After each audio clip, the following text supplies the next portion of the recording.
Hello dear students, जय हिंद, वंदे मातरम। स्वागत है आप सभी का एक बार फिर से आपके अपने online study platform physics toppers academy. तो आइए हम शुरू करते हैं फिजिक्स क्लास 11 ग्रेविटेशन, यानी इस चैप्टर का नाम है गुरुत्वाकर्षण।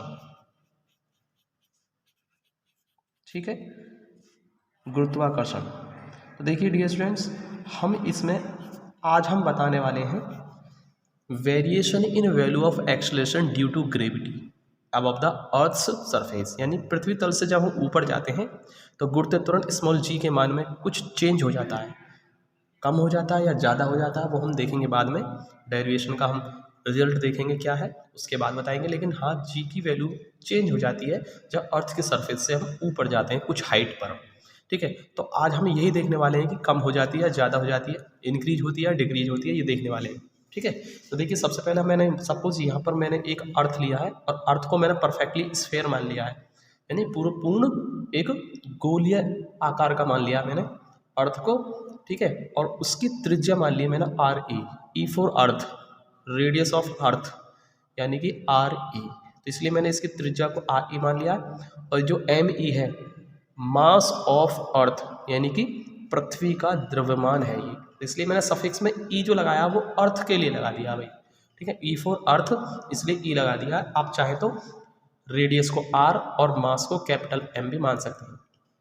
और एक पार्टिकल हमारा ये है जो कि ठीक अर्थ की सरफेस पर रखा हुआ है, एम मास, स्मॉल एम मास का पार्टिकल।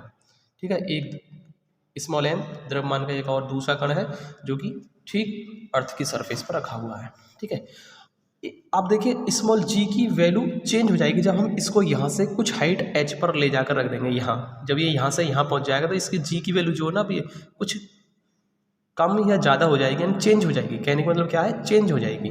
ठीक है, तो हम ये देखते हैं चेंज हो जाएगी, यानी कंपेयरिंग करनी पड़ेगी हमें यहाँ पर। एक बार तो अर्थ की सरफेस पर रखकर कंपेयरिंग करेंगे, और उसकी कंपेयरिंग किससे करेंगे, जब हम इसको एच हाइट ऊपर ले जाएंगे। ठीक है, तो यहाँ पर स्मॉल जी की वैल्यू में कंपेयरिंग करेंगे। तो सबसे पहले आपको अर्थ की सरफेस पर स्मॉल जी की वैल्यू फाइंड होनी चाहिए।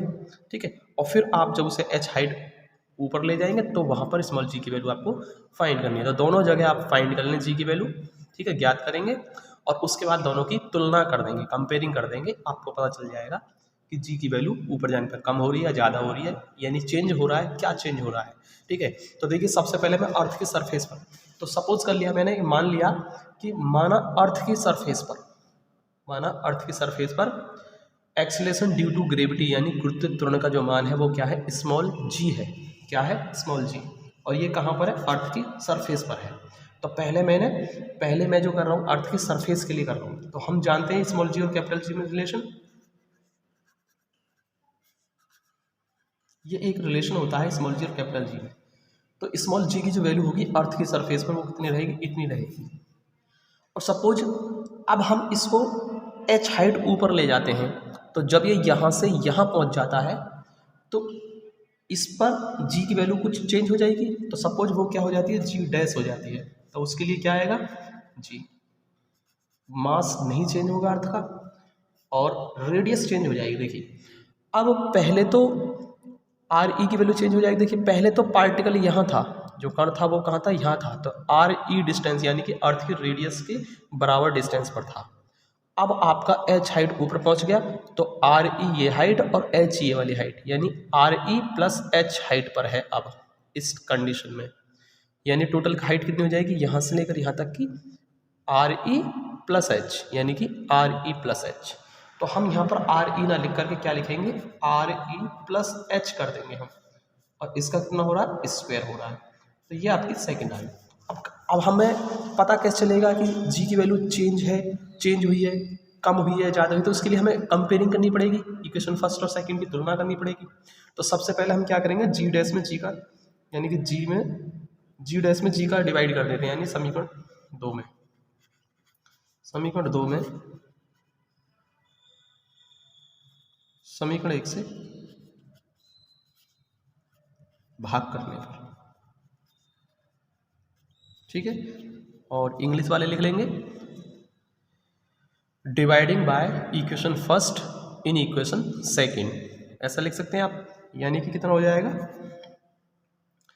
जी dash upon g is equal to कितना हो जाएगा, तो जी डैश की वैल्यू क्या है, capital G M E upon R E plus H का होल स्क्वायर अपॉन, और small g capital G M E upon R E square. तो देखिए कैपिटल जी कैंसिल हो गया और एम ई कैंसिल हो गया और ये कहाँ चला गया, ऊपर।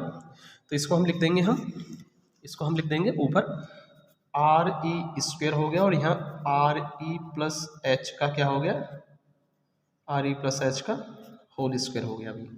ठीक है, इतना समझ में आ गया आपको। इसके बाद देखिए अब हम करेंगे क्या, यहाँ से हम एक काम कर लेते हैं कि ये जो आर ई स्क्वायर है इसको तो रखेंगे यहीं और यहाँ से आर ई कॉमन कर देंगे। जब आर ई कॉमन करेंगे बाकी इसका स्क्वायर भी हो रहा है, यानी कि आर ई स्क्वायर कॉमन होगा इसमें। ठीक है, तो ये क्या बचेगा, 1 प्लस एच अपॉन आर ई बच जाएगा। जब आप कॉमन कर देंगे ना तो यहाँ पर आर ई आपने कॉमन लिया, इसमें है नहीं तो इसका डिवाइड हो जाएगा, बाकी होल स्क्वायर रहेगा तो ये आपका यहाँ से कैंसिल हो जाएगा। तो देखिए जी डैश बराबर कितना रहेगा, ये जो जी है इधर जाकर मल्टीप्लाई हो जाएगा, या एक काम कर देते हैं अभी रहने देते हैं, g dash upon g is equal to कितना आ गया, 1 upon 1 plus H upon R E का होल स्क्वायर। इसको देखिए अब हम क्या करेंगे, ये जो 1 plus H upon R E का होल स्क्वायर है पावर 2 है, ऊपर ले जाएंगे इसको तो -2 कर देंगे हम। तो देखिए कर सकते हैं हम इसको ऐसा, -2 कर दिया। अब यहाँ से जी डैश इक्वल टू इस जी को इधर ले जाइए आप और ये आ जाएगा आपका 1 plus H upon R E का पावर -2। अब यहाँ से एक काम कर सकते हैं, इसमें द्विपद प्रमेय यानी बाइनोमियल थ्योरम लगा सकते हैं। तो कैसे लगाएंगे, applying binomial theorem. Binomial theorem को हम क्या बोलते हैं हिंदी में, द्विपद प्रमेय। और द्विपद प्रमेय कैसे लगती है, देखो ध्यान से देखना।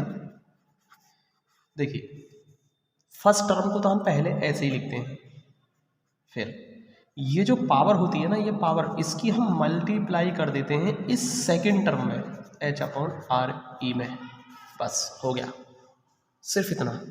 आप इसको सॉल्व कर दीजिए तो देखिए 1 प्लस माइनस माइनस के 2h अपॉन आर ई, इसको थोड़ा सा और सॉल्व करेंगे हम तो जी डैश इक्वल टू कितना हो जाएगा, g minus 2gh upon R ई। तो डियर स्टूडेंट्स आप देख पा रहे हैं यहाँ पर जी डैश की वैल्यू जो है g में से कुछ घट रही है। इसका मतलब क्या हुआ, जी डैश जो है थोड़ा सा कम आएगा g से। तो हम कह सकते हैं कि g की वैल्यू जो ऊपर जाकर, g डैश क्या है ऊपर जाने पर, तो ऊपर जाने पर वैल्यू कम है और अर्थ की सरफेस पर स्मॉल g है ये थोड़ा सा ज़्यादा है।